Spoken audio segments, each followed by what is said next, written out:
Hi everyone, ಇದು ಯುಗಾದಿ ಹಬ್ಬದ ದಿನದ ವ್ಲಾಗ್. ಬೆಳಗ್ಗೆನೆ ಎದ್ದಾಗ ಎಣ್ಣೆ ಹಾಕ್ತಾ ಇದ್ಲು ನಿಸರ್ಗ. ಸೊ ನನ್ನನ್ನು ಬಿಡಲಿಲ್ಲ, ನನಗೂ ತಲೆಗೆ ಸ್ವಲ್ಪ ಮುಖಕ್ಕೆಲ್ಲ ಎಣ್ಣೆ ಹಾಕಿದ್ಲು. ಸ್ವಲ್ಪ ಹೊತ್ತು ಬಿಸಿಲು ಕಾಯಿಸಿದ್ವಿ. ಅದಾದಮೇಲೆ ನಮ್ಮಮ್ಮ ಪುಳಿಯೋಗರೆ ಪ್ರಿಪೇರ್ ಮಾಡಿದ್ರು, ಬ್ರೇಕ್ಫಾಸ್ಟ್ಗೆ ತಿಂದ್ವಿ. ಆಬ್ವಿಯಸ್ಲಿ ಇವತ್ತು ವರ್ಷದ ಭವಿಷ್ಯ ನೋಡಲೇಬೇಕಲ್ವ ಯುಗಾದಿ ಹಬ್ಬದ ದಿನ, ಅದನ್ನು ನೋಡ್ತಾ ತಿಂಡಿ ತಿಂದ್ವಿ.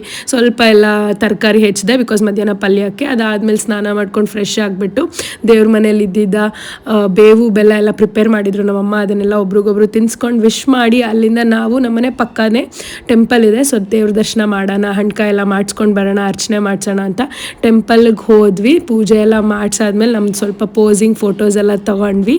ಅದಾದಮೇಲೆ ಮಧ್ಯಾಹ್ನ ಹೋಳಿಗೆ ಊಟ ರೆಡಿ ಇತ್ತು, ಅಡುಗೆ ಎಲ್ಲ ಮಾಡಿದ್ರು ನಮ್ಮಮ್ಮ. ಸೊ ಎಲ್ಲ ತಿನ್ಕೊಂಡು ಈವ್ನಿಂಗ್ ಅಷ್ಟರಲ್ಲಿ ನಿಸರ್ಗ ಅವರು ಊರಿಗೆ ಹೊರಟ್ರು. ನೈಟ್ ನಮ್ಮ ಅಕ್ಕನ ಮೇಲೆ ಮಾವಿನಕಾಯಿ ಚಿತ್ರಾನ್ನ ತಿಂತ ಯುಗಾದಿ ಹಬ್ಬ ಎಂಡ್ ಮಾಡಿದೆ. ಇದು ನೆಕ್ಸ್ಟ್ ಡೇ ನಮ್ಮಮ್ಮ ಬ್ರೇಕ್ಫಾಸ್ಟ್ಗೆ ಇಡ್ಲಿ ಪ್ರಿಪೇರ್ ಮಾಡಿದರು.